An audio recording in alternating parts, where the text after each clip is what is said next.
Welcome, everybody, to episode 3 of the Does That Make Sense podcast. I'm here with my bud, my pal, and that's plural. There's more than one here, but Brandon sitting with me. How's it going, man? Doing well. How are you doing, sir? I'm good. Are you recovered from your fall? I am. Actually, the bruise is almost completely gone. Yeah? I don't know if the cam could still see it, but yeah. Oh, it's doing like all it's right. pinkish now. I felt very confident about that fall. I talked about it, and I continue to talk about it like I rolled out of it like some kind of parkour champion. Yeah. And rewatching the footage, it was absolutely a fat tumble. It was 1,000%. Yeah, it wasn't because it was a roll. Oh, yeah. But I don't know that parkour was the proper description. Maybe jelly. It's I just funny. pictured you opening the jar and then the jelly just slowly. Yeah. Okay. It's funny because if you watch, I start to fall probably like 4 or 5 steps before the tumble actually happens. Like you can see that the balance is gone and now it's only a matter of time Did it happen in slow motion to you? No, it happened so fast to me, dude. All I was trying to do was beat that one buff dude if you saw him in the front right of the frame. He smoked me. He turned on it to another gear. My sister told me, she was like, you had it. You had it until that fall. I think she said, like, well, you had it up until, like, the buff guy. He was going to still beat you, but, like, you're done. It was an adequate approach. Yeah. Yeah. Well, anyway, we're glad we're back. Episode 3. Does that make sense? Welcome, everybody. Thanks for tuning in. The feedback's still great. I want to just shout out again, we're sponsored. These episodes are being brought to you by various different things. This one, again, is brought to you by Real Sports, realholdings.com/sports. So I just wanted to shout that out because it's important. And then if as the sponsors if people want to be a part of this and they, things come in, we're going to have some opportunities to promote that stuff. So check out realholdings.com/realsports. You can search Real Sports Complex on Facebook as well. Baseball training facility. There's going to be a soccer field, bunch of soccer fields, actually. 6 of them are going to be built over here. And and all kinds of other things. We're looking at building a gym in the future. And so, yeah, super cool.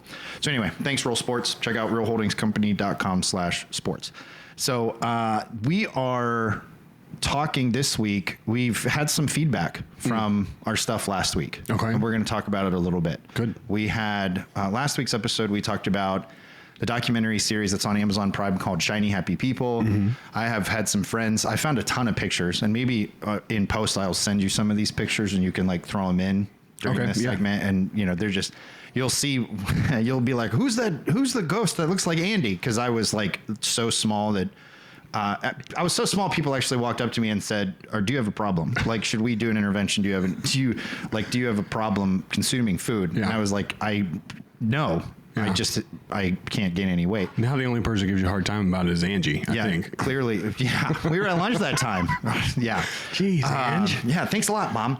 But so we are, the response to that was really good. I know that there's probably a lot of people, I said it in a clip, and I think we posted it, that if people saw me now that knew me when I was younger, they would be kind of shocked at the person that I became. And I would be very grateful for that because I was going down a path where I was going to be a person that I just don't think that I would have liked very much. Yeah. And so I think it's important if you're watching this episode after watching the last one and you were shocked at anything I said, that's fine. I mean, it's okay. We knew that was going to happen. But also I think too, that adaptation, that evolution, that change as we grow is good and it's healthy. And so if you haven't watched that episode, it's, on YouTube, it's on the Apple podcast. We had talked last week. We're having artwork problems and everything was kind of like an old podcast that we did years ago. Mm-hmm. Everything's up to date. Yeah. So we got it all fixed. So Apple Podcast, Spotify, we should talk socials. I don't know that not everybody knows where the socials are. Instagram for me personally is Adennen, Adenen. And then does that make sense? It's DTMS.podcast. So on Instagram, Adennen for me, DTMS.podcast for does that make sense? And then on TikTok, it's just _Adennen. We didn't do a does that make sense thing yet because I don't post on TikTok personally. So we're just kind of putting all the podcast content on there. Yeah. So _Adennen on TikTok, Facebook. You can search for me, my name. You can search for does that make sense? And then, I don't know, we don't have an X yet, but I have an X. It's Andy Denon. And so I still call it Twitter. I still call it Twitter too. I won't do it. X.com. Yeah, I call it X on accident. No, that's whatever. It's still Twitter. There's still tweets. Does anybody use Threads? No, we were just talking about that earlier. They're trying to get me. They're trying to get me on Threads. I'm not doing it. Who's they? The algorithm. They're trying to get you on Threads? Yeah, every time I'm like scrolling through Instagram, I'm like, oh, what's that? And I click it, and they're like, would you like to download Threads?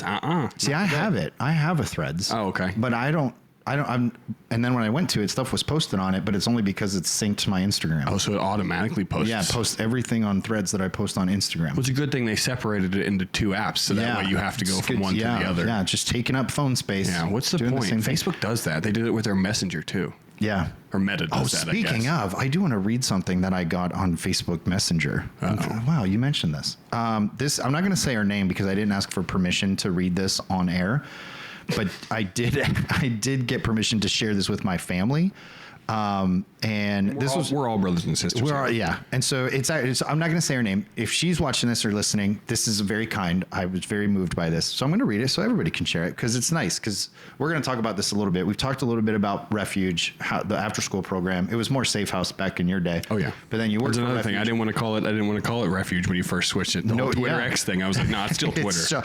I always used to hate this, and I'm going off topic, but people used to say I'm going to the Refuge. Oh, I know. And I hated that because it bothered me so much because the name of the company was Refuge. Yeah. And I've never said I'm going to go to the Walmart. Yeah, I know. And that was always my argument. I literally am looking at you saying that and picturing you as like a 14-year-old because that's when I said it. You don't go to the Giant Eagle. No. But my mother-in-law calls it Giant Eagle also. So, oh gosh, any weird name references? Who calls it Aldi's? Does anybody call it Aldi's? Because it's just Aldi. I know, but there's always no S. My mom's always said Aldi's, and then recently she tried to change it to Aldi, and I'm like, what are you doing? Yeah, now I have no ground to stand on with my Aldi business. There's no S. Yeah, well, it's Aldi's. Yeah. Lowe's, that's normal. That one's regular. Yeah. Home Depot, is it the Home Depot? I call it Home Depot. I don't know. I've had to correct my mom a couple of times with the Refuge though. My name is Brandon. Mom, get it right. Oh, you're talking about Refuge. Oh, okay. So this is from a person that sent this to me. She said, "Hey Andy, I wanted to send a message to you and just let you know how much your parents, your sister, and so many others at Safe House/Refuge meant to me. My family didn't have it. My family didn't have it all. They struggled a lot and they tried their best, and there's days I was going down the wrong path. I truly believe without you all, I probably would have continued down the wrong path. The church camps, the prayers, the food that sometimes was I think she meant all we had for dinner, was all for dinner. The friendships made and overall just being able to be a kid in a safe environment was everything I needed. I'm a mom now to an 11-year-old girl and an 8-year-old boy who I pour everything into, and I tell them all about my memories I have from being a kid and getting to go to hang out with my friends at your place every single day. I just wanted to say thank you. I'm so grateful, and thank you for all the days you prayed over me. I needed it." Right? Do I know this girl? You know this girl. Okay. You know this person. I'm not going to guess because no, I would love to guess. Let's just take the rest of the podcast. Yeah. You guess, and I'll just say yes or no. You just say no to everyone. Even it's if I get it. Even if you get it right, I say no, but I look at you like this. Yeah. So thank you so much to that person. You know who you are. And if you want me to say your name, drop me another message. Be like, yeah, tell everybody it was me. I want them to know. It was very kind. And we're going to talk about Refuge a little bit more today because after this first segment, I want to get into a little bit of like how I got like here. So there's going to be, it might be, I don't know.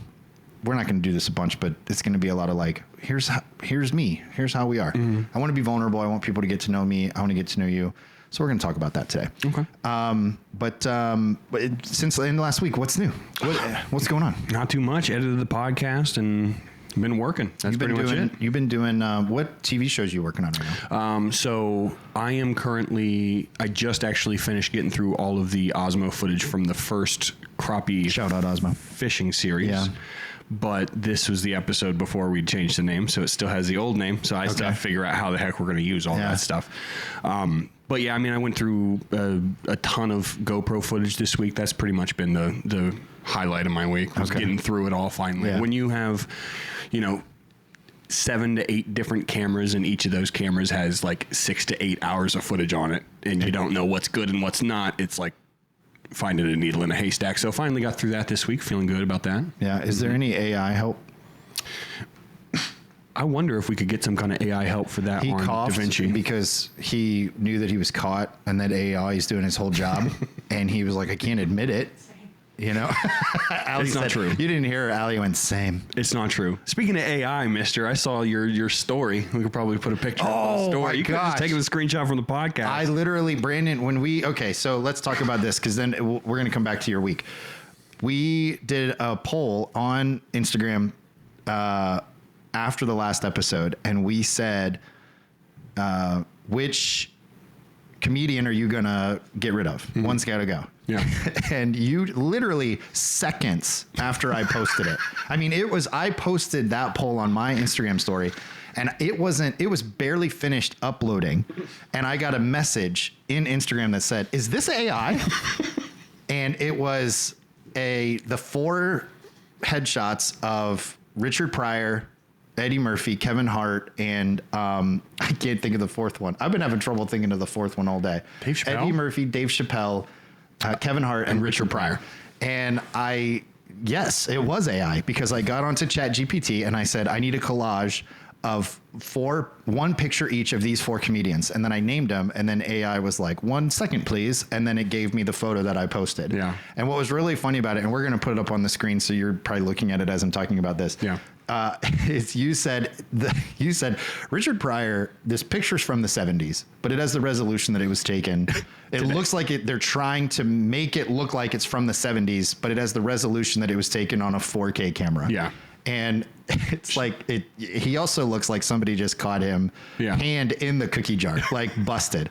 And I think Chappelle's teeth looked too perfect. Chappelle's teeth looked exactly like pristine. And Eddie Murphy just looked like crispier than normal. Yeah, he looked crispier than normal. Not to say he's not already crispy. It was 100% AI. I don't even know I don't know how AI puts those things together. It could have easily just scoured the internet to find pictures, but it recreated with AI the images of these people. Anyway, AI is great and terrible at the same time. It is. I saw a video recently where this woman threw she threw a ball up in the air and the dog grabbed the ball and then it looked so real. And then the dog lunged at her face and her face obliterated into what looked like cabbage, a salad of cabbage and lettuce or whatever. Yeah. And I was watching it like, wow, that dog is cute. And then he lunged at her face and when I say that I reacted, my phone fell out of my hand. Yeah.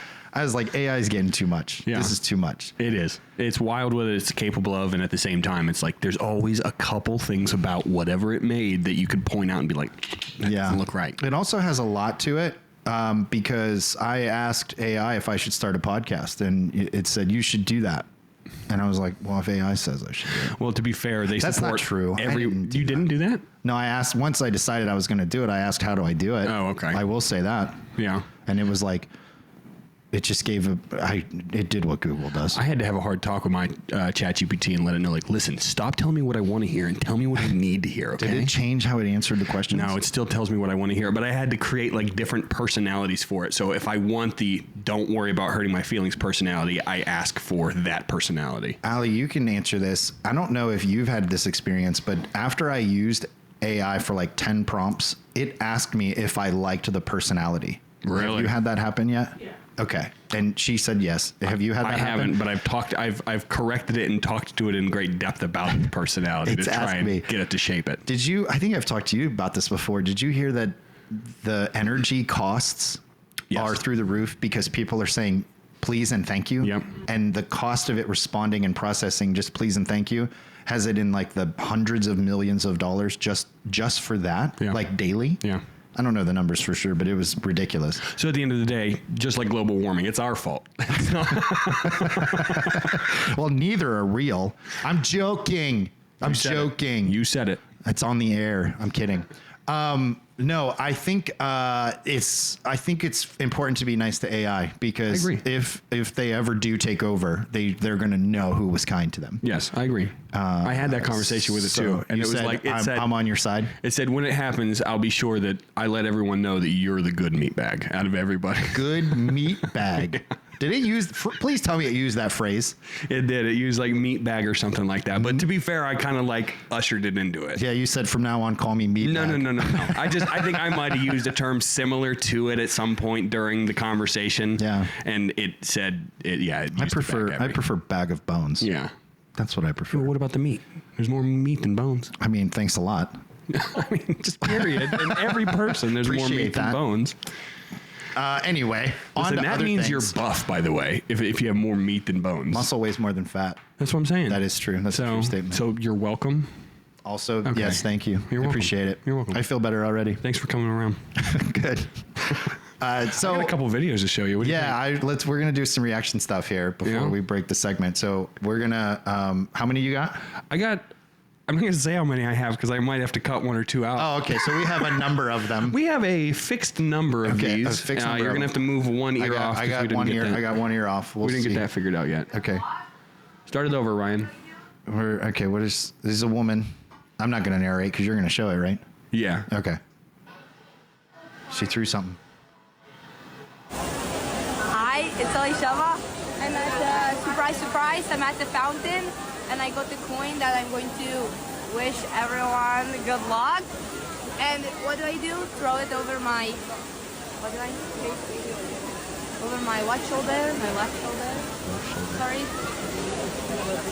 Oh, sorry. Okay. Maybe that it didn't make it into the pond. I get a lot of wishes. The wishes that I will come back to Rome. I've been here a lot of times and I want to come back again. Okay. I think that we should go. I think that we should go. Okay, can we please leave? Okay. Sorry. She apologizes to someone else. She apologizes to the wrong person. She's looking Okay, fat. bye. That guy has no idea. I think he's got a pretty good idea That it where the was thing her. came from.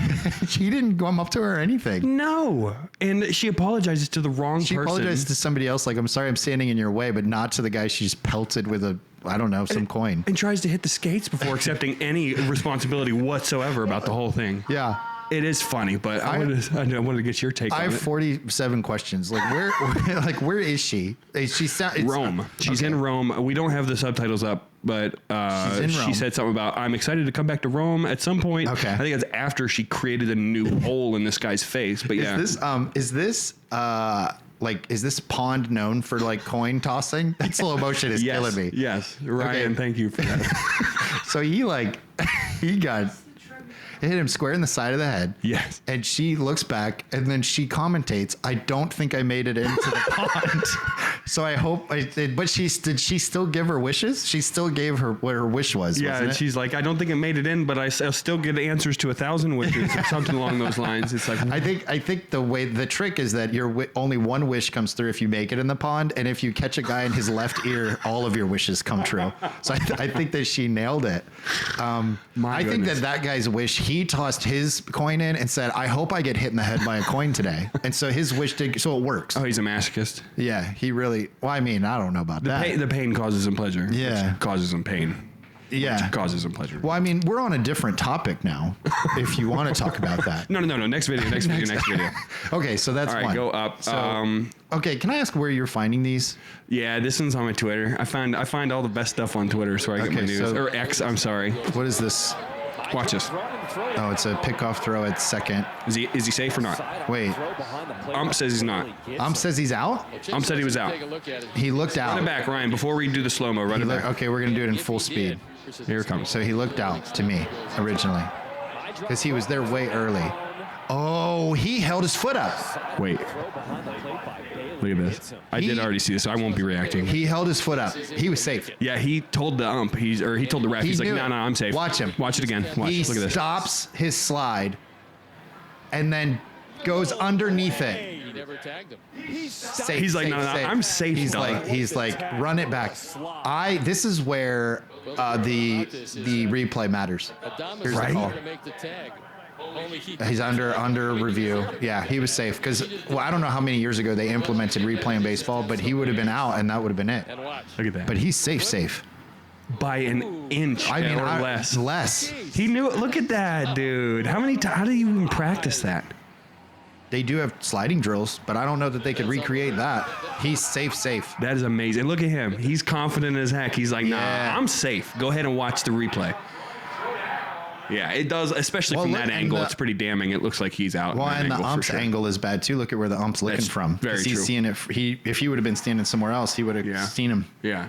Good for everybody. Yeah. That's a system working. I love that. I don't watch a lot of sports, but I was very impressed by that one. Yeah. The next one's not as much of like a reaction as it is just funny. Ryan, Okay. you want to do that next one? We're going to hit this next one. Let's see. Not that one. McDonald. Not McDonald.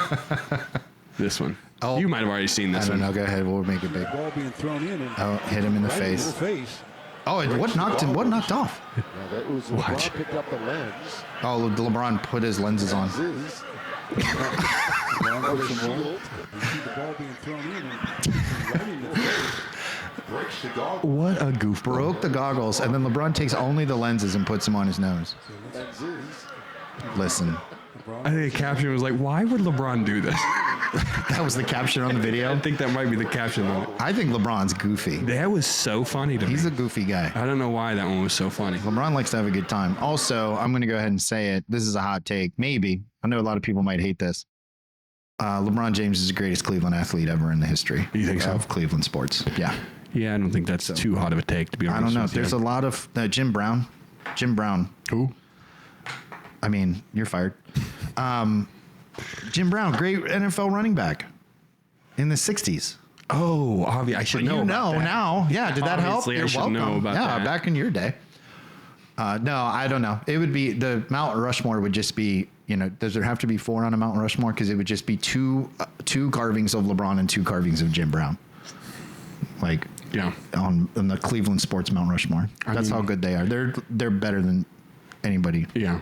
I mean, couldn't tell you. I could name a ton of Cleveland sports athletes, and there's not one that made the impact that those 2 made. Yeah, I couldn't tell you a ton. Bob Feller was a pitcher for the Guard. Well, they were Indians then, but he's Anyway, we got to have TJ on. Yeah, TJ was talking about sports. this. I mean, I could sit here and TJ's not as big of a LeBron fan though. Oh, He yeah. might disagree with that. He's a Steelers fan. Well, I just think he thinks LeBron. He's an MJ fan. He's a Michael Jordan fan, Yeah. and so any talk about LeBron being the greatest over LeBron or over Michael bothers Him. a lot. Yeah. And to the point where so many people are convinced that LeBron's the GOAT, that TJ's like, no, not only is he not the GOAT, but he's not as good as everybody even says he is. Yeah. You know? He's a little overhyped, but I you know. mean, I don't know that that's possible. Anyway, we got one more, 2 more. One more. I don't know how many. for the sake I don't of- know how many we've kept on here so far. You don't have to cut any of these. Yeah, that's it. That's not it. Here's That's the one. not it. This Here's is the one that you were might get nervous cut. about. Here's the one that might get cut. So we have a note that's gonna. Oh, I've seen this. God to do. I've seen this. He just told you it's done right now. Stop it. What did you come here for? What did you come down here for? Tell me. To get delivered more. To get delivered more. Do you believe that the Lord tonight has set you free? Yes, sir. Turn around and tell those people. Tell them. I'm not gay no more. I am delivered. I don't like men no more. I said I like women. Women. I said women. Yeah. I'm not gay. I have I news. would not date a man. I have news for that I would guy. not carry a purse. I would not put on makeup. He wants to I so will. bad. Yeah. No, he's will. standing there in that moment. He's still I gay. will. He is lying his Yeah, butt off. he's trying hard. Oh, he's doing his thing. Praise God with Now, I'm pretty sure that it is actual. Somebody believe God. Yeah, that's it. That's What's the- crazy about that is that I've seen this one before. Yeah, this is an old one. He has been interviewed since then. He's gay. Very gay. He's so gay. Yes. Yeah, Good I for mean, him. He knows who absolutely. he is. Okay, we're not going to get into like that component on this episode. Yeah, we don't okay? have to. We don't have to. But at the same, it's almost like just watching that, you could. The only person that he was actually trying to convince in that video was himself at that point. Do you like, think? Yes, 100%. Like he wasn't trying to convince everybody else because, I mean, I don't even have words because even When he the- started listing off things Like, that he I- definitely he- wanted to do, he's like, I'm Or not going to wear a purse. He's like, I brought I'm a not purse. going to wear makeup. I brought the purse in here, and I'm not carrying it out. Like, and I'm again, like, be you know. But he's No, we're proud of him, actually. He's been interviewed since, and I saw, and he's gay. Ryan paused. I mean, he's as gay as the day is long. Ryan. Oh my God. Look at Ryan roasted me because like he spelled delivered wrong. I'm like, no, I didn't. That's how I found the video. Oh man. And is that what's the caption or the watermark down there? COGIC? Kojic? No, because that looks like Church of God in Christ. That's probably what if it that's was. It looks like these first two say MP. So it might be like a city or state or something, or like the name of the organization. Yeah. But the church that I grew up in was called the Church of God of Prophecy. Yeah. And that was a spinoff of the Church of God. Okay. Right. And the Church of God of Prophecy, I don't know why they thought of prophecy was important, but that was what they went with. And it had, I don't know, my dad or somebody might have a better history of like the name history, but we used to get phone calls when my dad was a pastor of people that would just call blindly, random, and just say, "Can you prophesy over me?" And my dad was like, I'll pray. "That's not how it works. Yeah. Like, I don't know what you want. That's not how it works." But the name was deceiving, because it wasn't. That's not like a special. You don't just call somebody and go prophesy over me, and then like It happens, whatever, yeah. you know. And so actually, I will talk about it in the next segment, but one of the reasons the church started to like distance themselves from my father was because he changed the name of the church on the sign from Church of God of Prophecy to Liberty Community Church, because we were in the community of Liberty and we wanted to serve Liberty community. And he thought Church of God of Prophecy was super long, didn't properly like, I don't know, brand or market, if you will, like what we were trying to do in the community to serve and meet the needs of the members of the community. Well, it's kind of using a fancy word, a fancy Bible word to try and get people in. It's almost like the clickbait of church a little bit. Really, before clickbait was a thing, it felt very like there was a lot of hubris in it. And one of the first things that happened when we essentially got booted from the church was one day we're driving past there, and all of a sudden the sign is changed to say Liberty Community Church, a member of the Church of God of Prophecy or something. They put like the Church of God of Prophecy name on the sign again. Gotcha. And I remember thinking, well, that didn't take long. Like they were like waiting, like somebody had like wood letters waiting to mount as soon as this thing was done and settled.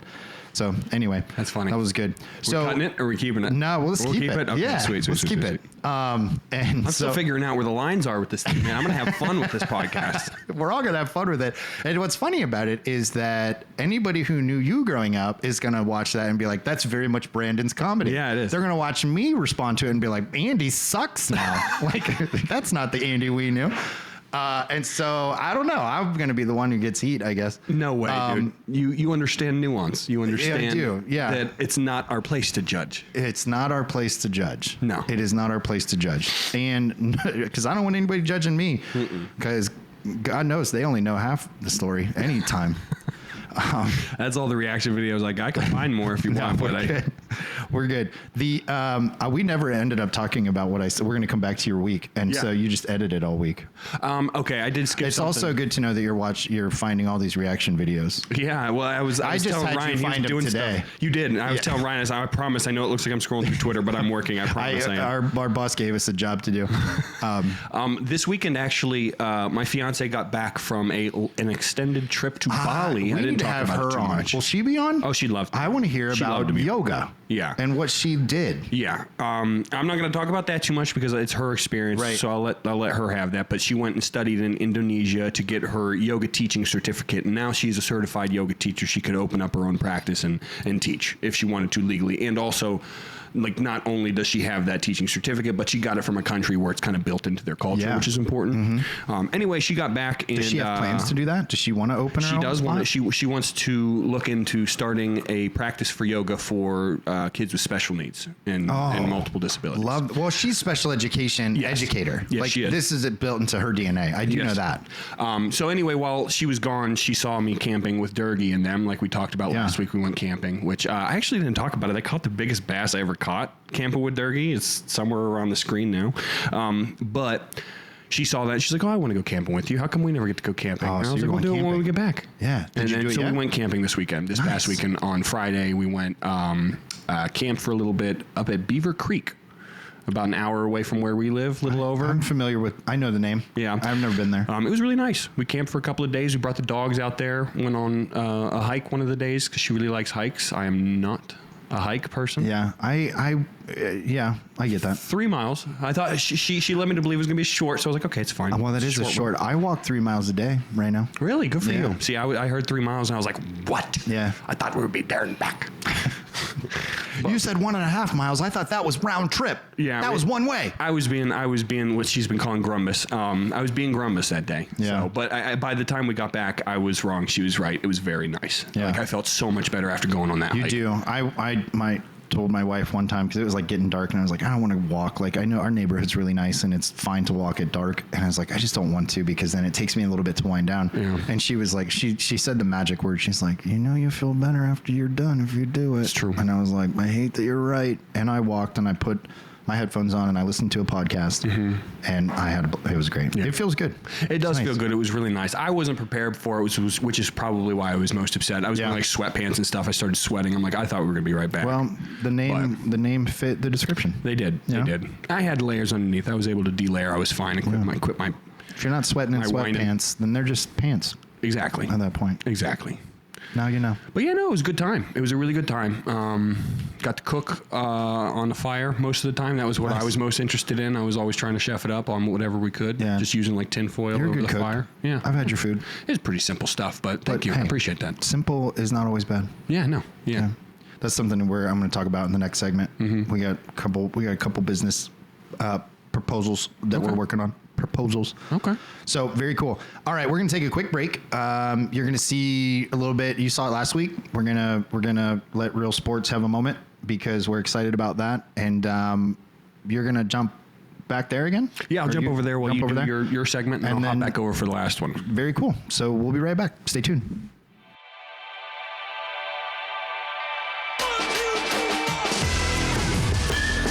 The facility here has just been tremendous. They're 16-foot wide bays with the netting being able to be pulled back. They have the hit tracks. This place is very conducive to getting work done. I would highly recommend Real Sports for anyone that's looking to develop either their individual players or their teams. Welcome back, everybody. We are going to talk a little bit. I want to recap last week's episode with the Shiny Happy People thing and piggyback that into a little bit more about me. I had a conversation that sounded so narcissistic. I want to introduce more of a little bit of my history, and I don't want to just make it about me, but I want you to know me, and I want to know you because we're having conversations and we're talking to each other, and that's great. I grew up in a super conservative Pentecostal church. It was called the Church of God of Prophecy. I lived in Elyria, Ohio. I was born in Elyria, Ohio. It's a suburb of Cleveland. It's about 90 minutes from the Youngstown area where we live now. And I went to church every Sunday, 2 times on Sunday, Sunday morning, Sunday night, and then Wednesday night was when they had youth events, kids events. And I grew up in the church. When I say that I was falling asleep in those unpadded, wooden pews, and then I'd wake up and my mom would be like, it's time to go home. And it would be a 3 or 4 hour church service. That's my childhood. And I volunteered. I remember I was doing when I got a little older, after we had moved here and my dad was a pastor, I was doing my spelling and math and science homework in a ticket booth at the Canfield Fair because the church was working the Canfield Fair for free in order to raise money for the church. So the employees themselves, the people working weren't getting paid, but the church was getting a donation from the organization that ran the ticket booths and ran the rides. I was the best lemonade shake maker you'd ever seen as a 14-year-old. And we were volunteering and we were working, we were raising money, we were using it for the church. I used to go door to door. I used to this is true. At one point in my life, I won a national competition in my church's organization for a miming sign language song. There was a song that played, and I did it in sign language. I wore gloves. I had my makeup on, all black outfit. I'm sure there's pictures. What? Is it like that scene from Napoleon Dynamite where he does the bird thing and they have to do The whole... only difference is that The gloves? picture him with gloves and my makeup on his face. And that was me. And I won. I got a trophy for that, Brandon. There were judges. And I performed it in front of like 5,000 people, right? Like on a stage in like a banquet, not a banquet hall because it's bigger. I mean, there were thousands of people. Yeah, dude. It was just me. Yeah. And I remember the name of the song, I think. Nothing Else Matters was the name of the song. And it was just talking about the love of Christ and how nothing else matters. If you're loved by Christ, then nothing else matters. Which even at that very core, it makes you wonder, is that true? Like, really? Like, people you care about matter? At least it wasn't Nothing Else Matters by Metallica. That's what I thought it was going to be. Yeah, that's, yeah. Very that different one. I broke my fingers signing to that one. It was like raging. No, when I tell people that I was in the church, that I was deep in the church, and I want to be very clear because I do have people that knew me and that I was close to in that season of my life that I love dearly. I don't regret those moments. I don't regret it. Those were some of my fondest memories. It did create. There are certain things that I've learned since then where if I would have continued to travel down that path, I'm not so sure that I would like the person that I would be today.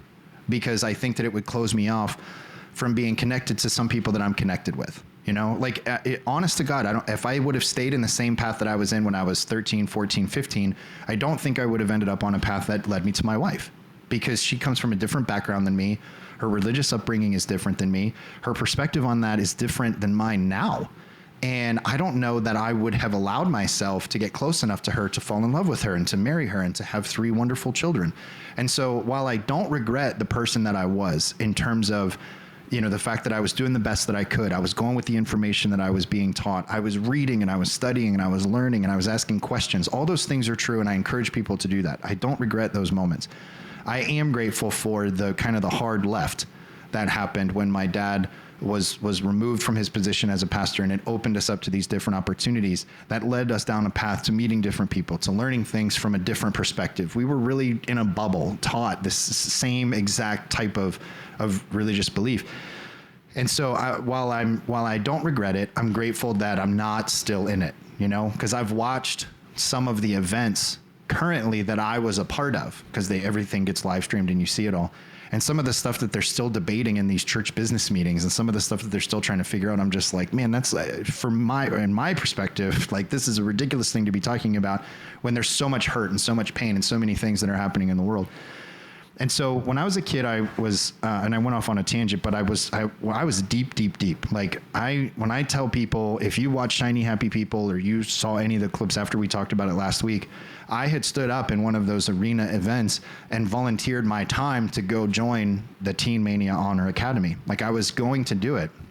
I don't remember this, but my sister remembers me walking out of the arena and with all of the group of the teenagers that were standing up and declaring their, you know, being a part of this, and walking back to a room to get all the information about the Honor Academy, to get all the information about leaving your family for a year and raising money and what it would take and going to Texas on this complex and doing all the things. And I don't know if it was before that or after that. Obviously, I didn't end up doing it. I never went. But I was so close. I mean, when I say that I was having this internal dialogue, like, are you really going to do this? And I was going to do it. And I just ended up not, and thank God for that. But when I was, when we moved from Elyria area, my dad was a chemical engineer for Colgate Palmolive. It used to be Murphy's Oil Soap. So if you ever use Murphy's Oil Soap to clean wood surfaces or anything, they have kitchen cleaners or whatever, my dad used to make that stuff. He was on the line. He used to take me to work once or twice a year and just kind of show me the line and show me what he did, and it was the blast. To this day, I still love the smell of Murphy's Oil Soap because it reminds me of when my dad would come home. I'd run up to him, give him a big hug. He'd have that like hard Carhartt jacket that, you know, is, you know, a worker's jacket. And I'd get a whiff of the factory and it would smell like Murphy's Oil Soap. And I still to this day love that smell because it reminds me of those moments. And then he kept that job for a little bit when we left Elyria to come here, because it was in Solon, Ohio. So it was the same distance from Elyria as it is here. So he kept the job. He worked there for a little bit. I think that as a family, we were making $500 a month as the pastors of the church. And eventually he left that job. They were going to like terminate his contract because part of the contract was that he couldn't moonlight. And they found out that he was getting paid to be a pastor, and they're like, you can't do this. It's technically against the terms of the contract to have a part-time job. And my dad, like a hardcore person, was like, you guys are mistaken. This job is my part-time job. The pastor job is my full-time job. And they were like, not anymore. And he was let go. So he came home and he told my mom, I got to go back out. And my mom was like, why? And he goes, because I got to find work. They just let me go at the factory. And my mom burst into tears. And my dad hugged her, said, it's going to be okay. And then put his coat on. And my mom was like, what are you doing? And he said, I'm going to go find a job. And my dad's work ethic taught me a lot about how to work now, because he didn't sit down. He didn't sulk. He didn't like ask for any handouts. He put a coat on and he went back out and he found work. And it was small little things here and there. He helped people in the church do stuff, and they paid him like an employee rate or whatever. It was kind of back and forth, and he found stuff to do. And then eventually the church got to a place where he could work full time. The church was, the contributions were coming in. He was able to support a family, and our expenses weren't very high because the church was paying for the house. So everything worked out nice.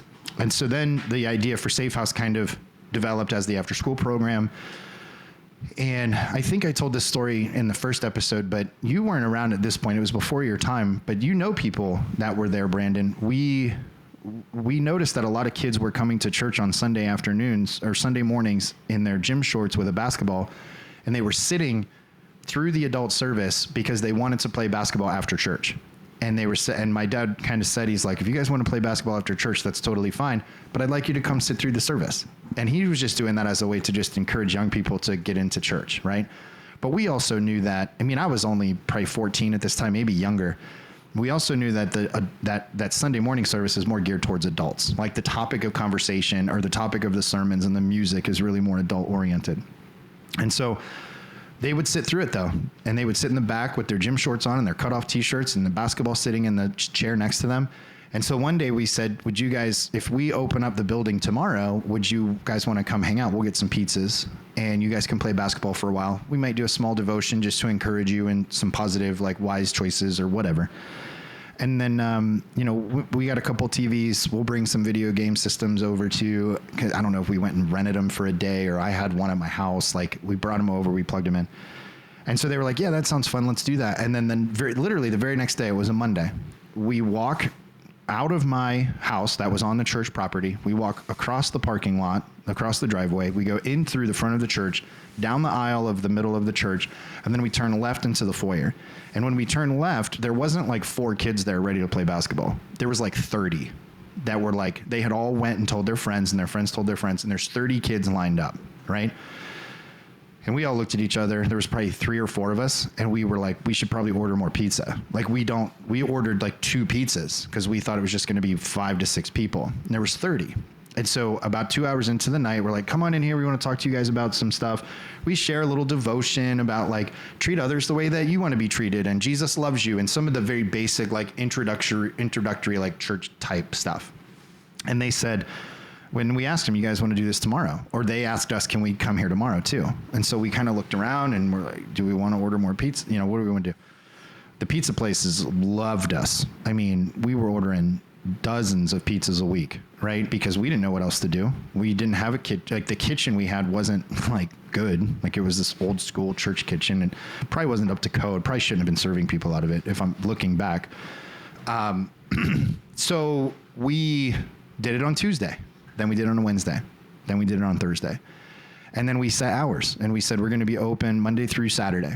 And from Monday through Friday, we're going to be open from 3 to 9. And on Saturdays, we're going to be open from 12 to 6. In your era, was it open on Saturdays? Do you remember that? It was not open on Saturdays. So, because we did change that because our staff, like the small amount of people that we had working at, me, my dad, our youth pastor, were like, we can't do this and then go to church on Sunday. Yeah. Because we were all part of that like production team for church on Sundays, praise and worship, any sort of like sound, all that. So it was like a lot. So we said, we ended up closing on Saturdays. But we that was how Safe House started. And I remember, to talk about church, the name Safe House, did you ever hear how the name Safe House came to be? I did not. Originally, this was back in the day when like, I can't even think of the term right now, but like each letter SAFE stood for something. Oh, Okay. acronym. An acronym. Yeah, I was blanking. I almost said a metaphor. That's way off. So the acronym SAFE, we would, in the original logo, we changed the E to be red. Okay. Because in this time frame, that meant the word ready because it was a red E. Right? Gotcha. Are you tracking me? Yeah, no, I gotcha. So saved and This sounds like a Bob idea. Is this Bob's idea? no, it was the youth pastor Oh, who well, I okay. won't name because I care for him deeply, and this is going to make him sound worse than it should. Yeah. Okay. And because he was great. Yeah. Right. But it was a combination of everybody, and he was like, "Love it," and we were all like, "We do too." Right. Like we were beside ourselves. So the E was red. Everything else, I think, was blue. Okay. Very patriotic. Yeah. It was SAFE stood for saved and fire ready because the E was red. Nice. Okay. So the first letter of safe was saved. And then the A was and, which usually in acronyms you don't do like and two and all that. You can skip it unless you can need skip it, but we needed it. needed So it. if there's one thing we learned how to do, it was to make something work, right? So safe house, I don't know where the house came from, but it was saved and fire ready, which meant, I swear to you, our job is to get kids saved so they don't go to hell. Yeah. We're ready. Bring it on. Do you know what I mean? Oh, yeah. And like, so when I talk about, we titled last week's episode, I was in a teenage holy war. I legitimately believe that I was a soldier in God's army to rescue souls from hell. Like that was like what I believed. Like the word love came later. Like, and it was almost like it was violent first, right? And I used to sing a song, I'm in the Lord's army. I may never march in the infantry, fire the artillery, but I'm in the Lord's army. I was 5. Do you know what I mean? Like I learned what the infantry and artillery was from a vacation Bible school song. Because I said, what's artillery? And my mom was like, weapons. I was like, I might not ever fire them. And we had hand motions. Like this was the hand motions. Like I'm in a plane or like I have a turret gun. Like these were the hand motions for the song, right? Fly over the enemy. Like you put your hands out and you're flying. I was like, my daughter's 7. I was her age at this point. And so all of the imagery was about like violence and like the devil is the enemy and he's trying to steal people. And we got to beat the snot out of the devil to rescue these people. But somehow it turned into the people get beat. You know, and I don't want to say the same stuff I said last week, but it was wild. And so the saved and fire ready is where safe house came from. Like that was the original thing, right? And we had this little room that used to be part of the original sanctuary of the church. And that was, we gutted it. We spray painted it. Man, don't post edit this until you and I talk about pictures.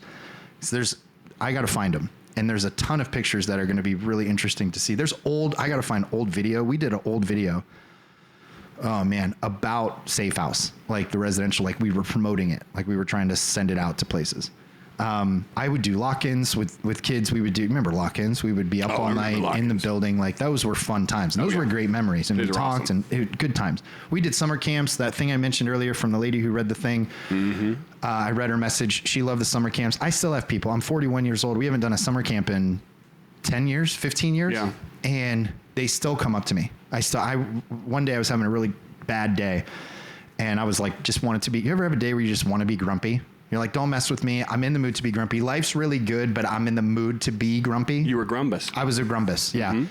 So I'm walking through the thing and my wife is like, it's fine. Like, it'll be okay. And I was like, I just want to be grumpy. And then as I'm saying this, we're in Sam's Club. And you know those DirecTV or like AT&T salespeople that if you're having a good day, they'll make your day bad? Because they're like, who do you use for your mobile provider? And you're like, you guys, leave me alone, you know?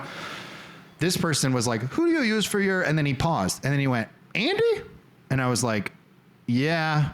And he was like, and then he said his name, and he was like, I gotta tell you, man, like back in the day, Refuge was it, man. Like you guys helped me out so much. And I'm like pushing the cart, and I'm like, thanks, man. That was really nice. And my wife just walks up next to me, and she's like all smug. She's like, hard to have a bad day after that. And I was like, you want to bet? I was like still trying to be angry, but I couldn't. And because it was, I know how it goes, man. Because he was great. It was so kind. And so like, I want to be very clear with what I'm communicating is that like, while I do think that the environment that I grew up in has a million things that are growth areas and they hurt a lot of people, like not the people, but the system created the margin for people to be really hurt. What came out of it is beautiful, I think, because I came out of it and my sister came out of it and I have friends that came out of it. And there's this like deep bond. It's like, you're almost like, you have trauma too. We're bonding. And it is, but it's real. And the thing that I didn't say last week that I want to make sure that I'm very clear on is that I don't think anybody's motive ever was to cause pain or to be hurtful. That was never the point. And it was never to cause pain. And it was pure. It just didn't translate. And so before I get too deep into it, I do want to break this up into multiple episodes, but I do want to get to a point in this timeline where my dad's been a senior pastor. I mentioned the name change thing in the first segment, and there's a lot of things that we went through that got us to where we are. And where I left off was that the Saved and Fire Ready thing was the name of Safe House, and kids just started coming, and we would break the night up into some homework help, into some devotion time, into some time off the games to like do more physical activity. And that eventually evolved into Refuge, which I'll break here and then we'll talk about Refuge later. But I do want to say this encouraging thing to you. If you're listening to this and you're watching and you're in a moment right now that feels like kind of chaotic and it feels crazy, there is something to be said about us creating the opportunity for what we get out of those chaotic moments. And I don't want you to miss if you're in a moment that is painful or distracting or depressing or whatever. If you're experiencing relationship issue, if you're experiencing professional issues, school issues, if you're experiencing friend issues, the situation that you're in does not define you nearly as much as it feels like it does right now. Your reaction to that situation is much more of a defining factor than the things that you don't have control of. It doesn't make sense right now if you're experiencing something like that, but we're more in control of creating the sense out of it than it feels like we are when we're in the moment. So like, I don't want to just say buck up because that's not right, because what you're going through is real. And if you're experiencing pain or grief or discomfort, I don't want to minimize that, but I do want to empower you and tell you that if it feels like you're helpless, you're not. You might need some help, but you're not helpless. You might feel lonely, but you're not alone. And those are really important distinctions, and I want to encourage you. And part of the podcast is to reach out about those things. I can't help everybody digitally. I can't. I don't have the space, the margin, the know-how. I wouldn't even try. But you're not alone, and you have more control over deciding how you're going to allow what happens to you define you than you think you do. And the things that happen to us don't have as much power as they make themselves want to appear to have. So be encouraged, hang tight, stay tuned in, and we're going to take a break. We're going to come back for the last segment before we wrap up for the day. Stay tuned.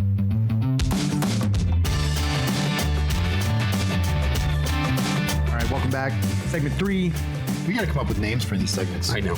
You know what I mean? Yeah, well, we have names for the like the games. Yeah, the games and stuff, but we don't actually have names for the segments other than 1, 2, and 3 right now. I want to know. I said that I wasn't going to lean into this, but I've been so actively thinking about it during this entire recording today that I've stumbled over my words so much, trying not to say and Mm-hmm. So I want to know. I wonder if anybody picked up on it. I wonder. They might. You said when you were editing it that you didn't. Did you hear him, Allie? Yeah, when you? I said in public speaking, we used to get an card. An card in public speaking, and there'd be a lot of them for me because it's a filler. Yeah. And in the first segment of last week, I thought too much. Yeah. We're not even airing it.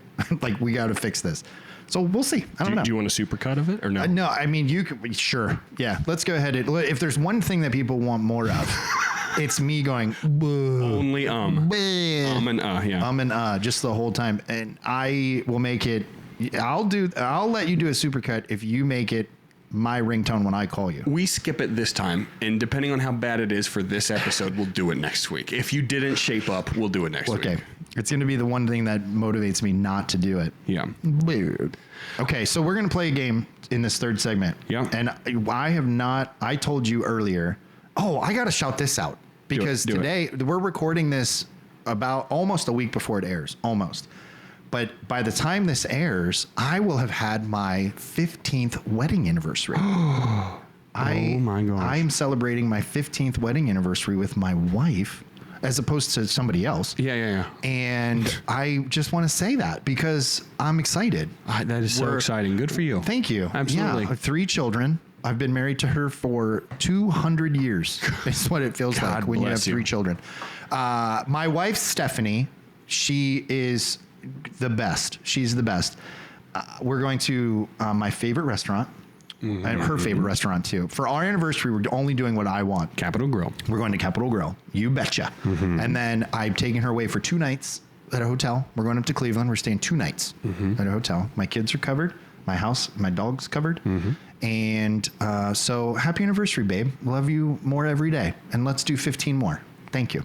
So anyway, we're going to play a game. I wanted to make sure I shouted that out because she is at home with the kids right now. And somebody asked her, aren't you so excited about the podcast?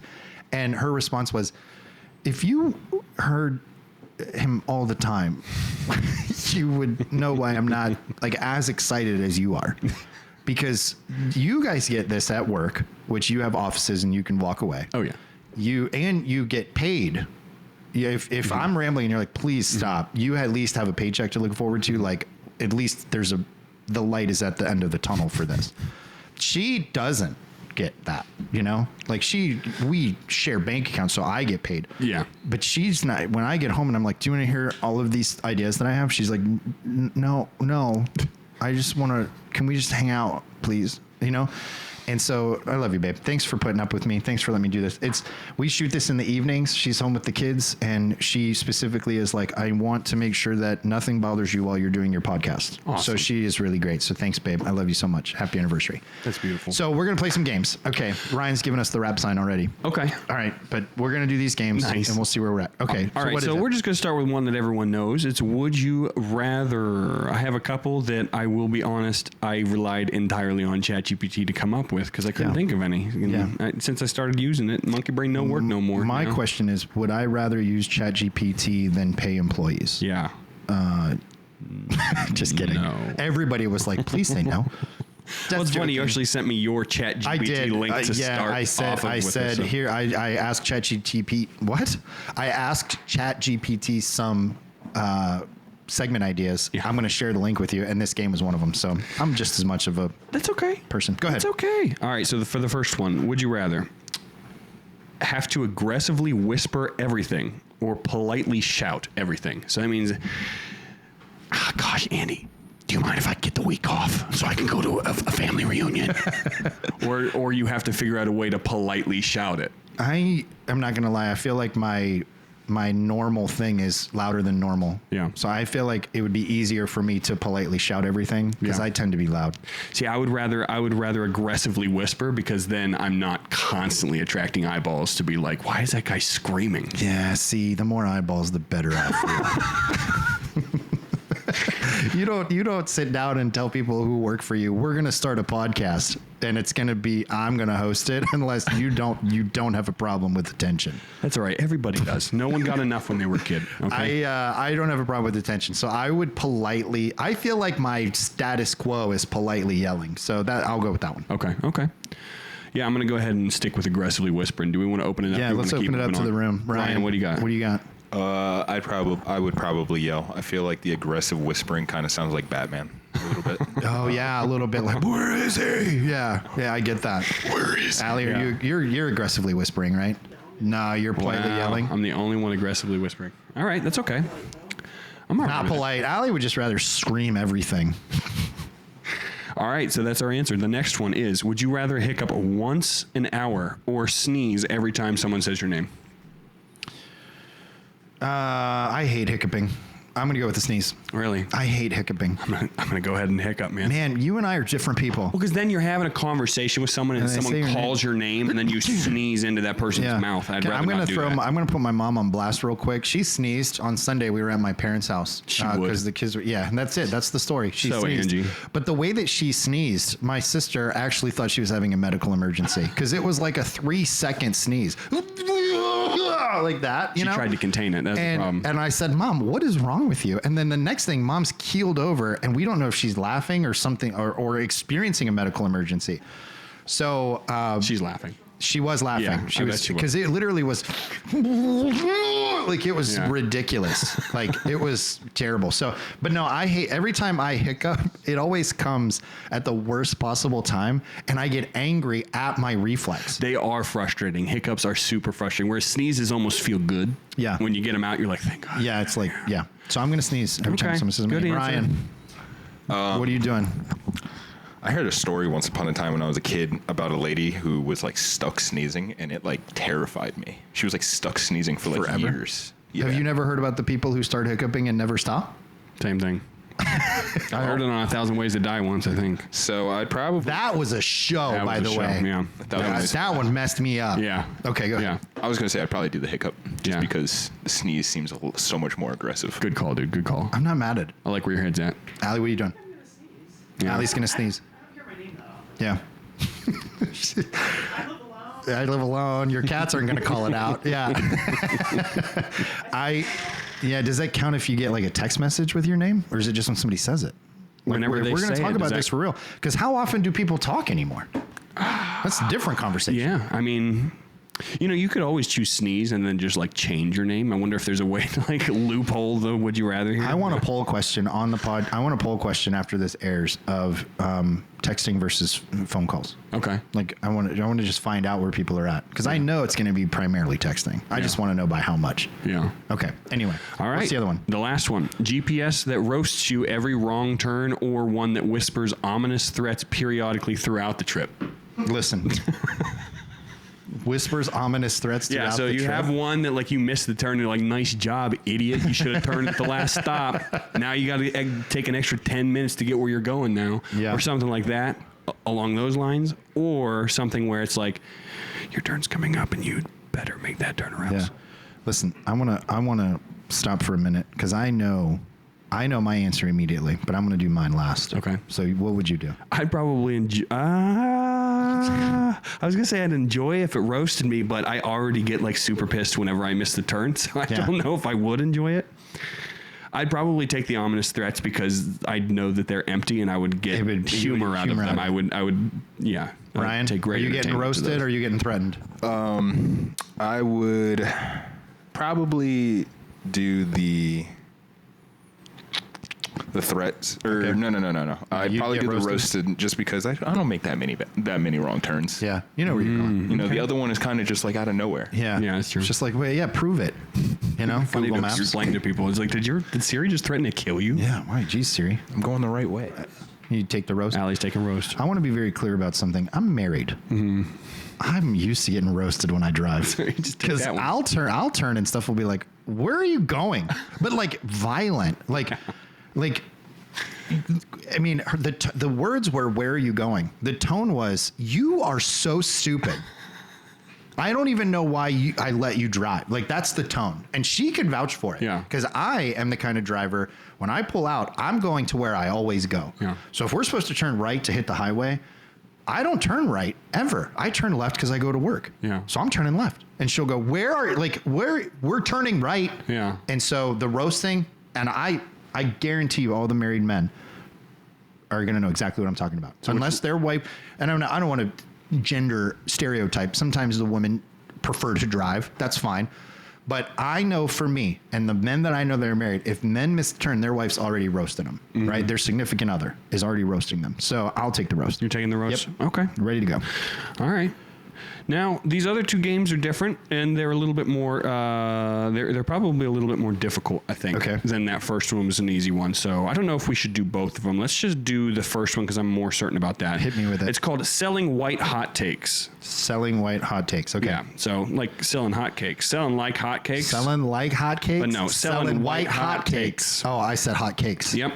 Selling white hot takes. All right. So what are we selling? So in this game, you're given an incredibly hot take, and you have to defend it as if it were your own. Even if, and I don't know these hot takes. No, you don't. So, and this is where the game comes into play. One of us is going to have to take the other side. All right. So since I don't know what they are, I'm going to let you look at them and pick which one. I think you should just just read it to me, and then I'm always the person who has to defend it.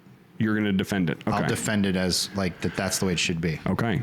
I'm nervous about this because this is recorded and I need people to understand on the front end. We're going to have a disclaimer the whole time. This is a game. Whatever he's about to say, you have to defend it. It might not be true. Okay, so let's try it. All right, I'll skip the first one because the first one actually I wrote not ChatGPT. We're going to do the second one. I was trying to trap you. Public libraries should have or should be allowed to serve alcohol. That's ridiculous. You shouldn't be allowed to do that because people are trying to read in there. People are trying to be quiet. They're probably going to be more loud. Here's what I know is that if I'm reading a book and I got a bourbon next to me, I'm freaking Walt Whitman. Oh yeah, up in there. So you want me to read more? Give me a bourbon. Yeah, but what about the volume? People generally, the drunker they get, the louder they get. Yeah, see, libraries don't have a problem with volume anymore because so many of them have kid programs now, and kids are not quiet. Like they have kid programs. You just separate the sections. I was going to say, so we just openly get plastered in front of the kids? Yeah, again, I'm a parent. I'm just kidding. That's the only way to do it. I've never done that. I know you haven't. No, really, I've never done it. And you should absolutely be able to. Here's the even better part. You should be able to bring your own alcohol into a library. Yeah. Because then the library doesn't need a liquor license to serve. That's a good point. Do you know what I mean? They probably need some kind of license, but...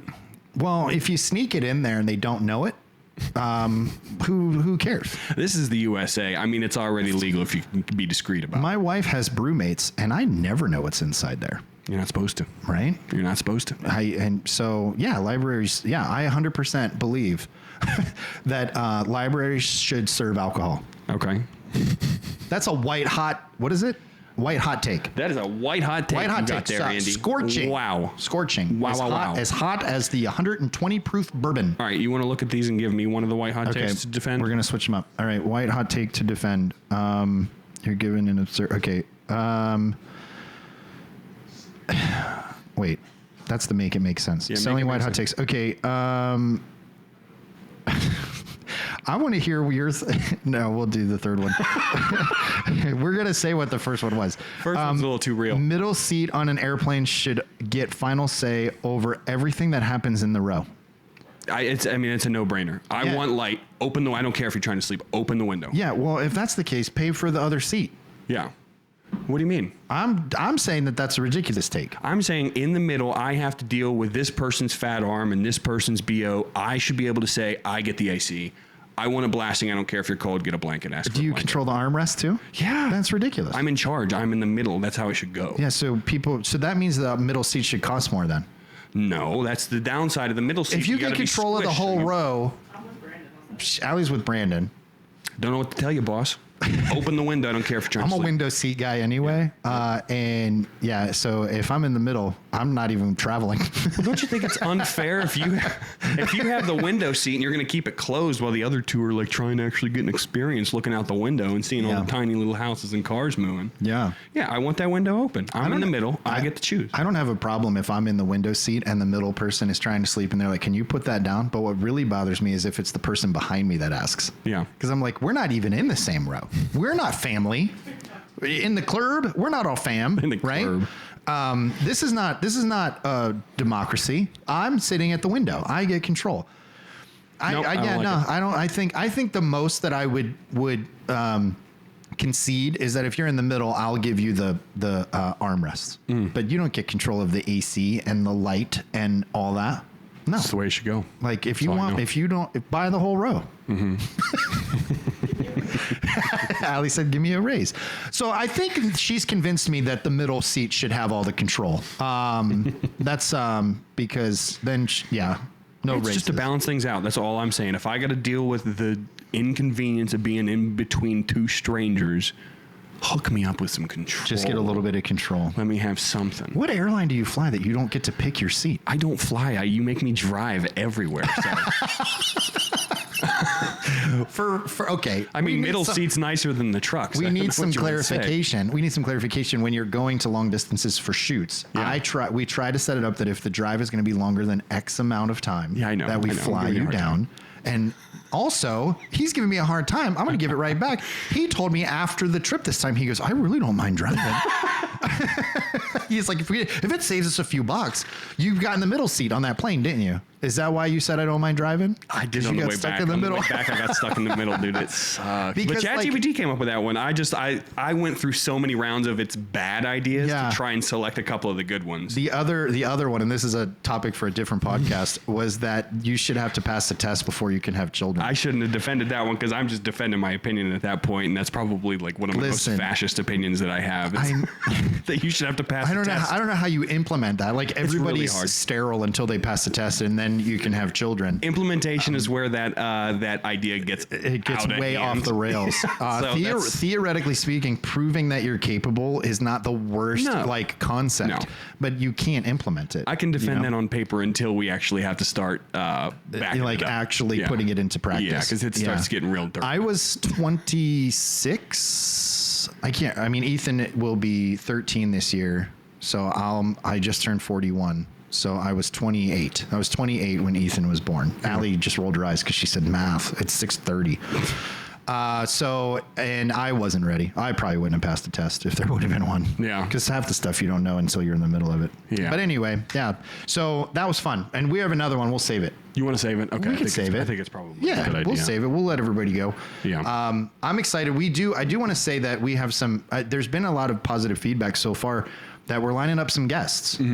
There's some, I mentioned dance in the very first episode because I'm a dance husband. I'm a dance dad. I'm involved in the studio that my wife teaches at and my daughters dance at. So as the dance season comes around, we're going to have a dance mom on here and she's great. She's full of energy and I love her take on things. So we're going to talk to her about what it means to have children in dance. And her daughter, she has one daughter that's graduated. She's got another daughter that's turning the corner to graduating. So she's going to talk about what it's like when your kids are out of the house, so we're going to open up a bunch of things. I've got my oldest friend in the world. I reached out to her and I'm going to read this because I'm going to give her credit for it because this was great for me. I reached out to her and I said, I reached out to her and I just said, hey, how are you? She has a child who went through a medical procedure. So I was asking how that went. And I just said, I started a podcast and I'd like to read this or I'd like you to be on it. And she lives in Texas, I think it is. So it's going to be through Zoom, but she messaged, she goes, hey, my friend is visiting this week and I turned on your podcast and I kid you not, I told her I was going to ask you if I could be a guest. So yes, I'd love to. Heck yeah. And I was like, that is so cool. I said, haha, that's awesome. Well, let's do it. I'll be in touch and we'll set something up. And she said, when you made the comment about there not being enough cisgender middle-aged white men hosting podcasts, we cackled, which I got to give you props to that because that was your line. That was awesome. And she said, and I said I was going to ask to be a guest, quote, because there aren't enough middle-aged perimenopausal white women either. And I was like, this is the best. And she is my oldest friend. We were born months apart and we grew up together. And she's going to have a lot to say. I mean, if she wants to, obviously, about that same kind of religious experience that I had. Yeah.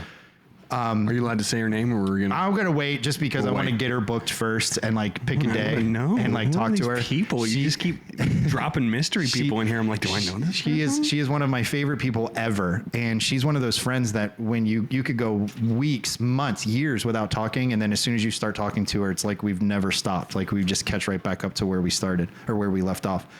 So she's the best. I can't wait for her to be on. And then people don't know this about me, but I was really close to finishing my master's degree in mental health counseling. And I went to school. It was online, but you had to go and do a residency where it was just an intensive 2-week period. I met a lot of awesome people there. One of them reached out to me. He was like, when do I get to be on? So we're going to reach out to them and see, how it could work out. And then some like close friends, like some people that live local. You know, I've reached out to some dads who are like that have jobs and run businesses and what it's like to be a professional and then a dad at the same time and some other things. So I'm looking forward to it, and it's gonna be awesome. It's gonna be a good time. So we're just getting started. I think that 3 weeks in, you're laughing because it was a thing from the King Cat days. The best is yet to come. The best is yet to come, and we're just getting started. Yeah. And we never carried any. For those who don't know, this is what we said at the end of the first and then the second season of King Cat. Every episode would end with Bob looking into the camera and being like, "The best is yet to come." And then season 2 was, "We're just getting started." Yeah, and then I don't know if we did anything for the third. He was like, "All right, it's too shticky. We need to get away from it. There's no more sayings when we're done." People are mocking us with it, but it was fun. So and people don't know about the King Cat thing either. So we got a lot to educate people on. We got a lot to talk about. Oh yeah. So we're gonna stop here for today.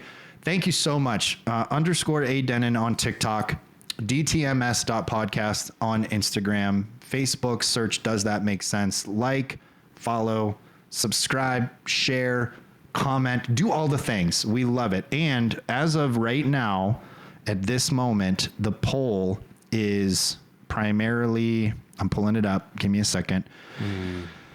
This is about the comedians. There are only 2 of the comedians that have gotten votes that they would get rid of. Mm-hmm. And the 2 comedians that have gotten votes that they would get rid of out of the 4, and again, to remind you, Richard Pryor, Dave Chappelle, Kevin Hart, and Eddie Murphy. The 2 comedians that have gotten votes that they would get rid of are Kevin Hart, and who else do you think? I think Kevin's winning, and I think we have. I hope that. I guess I shouldn't say I hope. I think the last one's going to be Pryor. It's Eddie Murphy. Is it? Wild. Yeah. So his stuff's pretty rough if you watch some of the old stuff. Kevin Hart, pretty crass. Kevin Hart has gotten the most votes. Yeah. But Eddie Murphy's the only other one out of those 4 that's gotten votes. So we'll see. It's going to be open. It's going to be up for another half a day or however long those polls go. Awesome. And so great. So thanks for tuning in. Does that make sense? Episode 3. That's a wrap. Everybody, Ryan, Allie, thanks for sticking with us. Brandon, we'll talk to you real soon. Absolutely. Have a good one.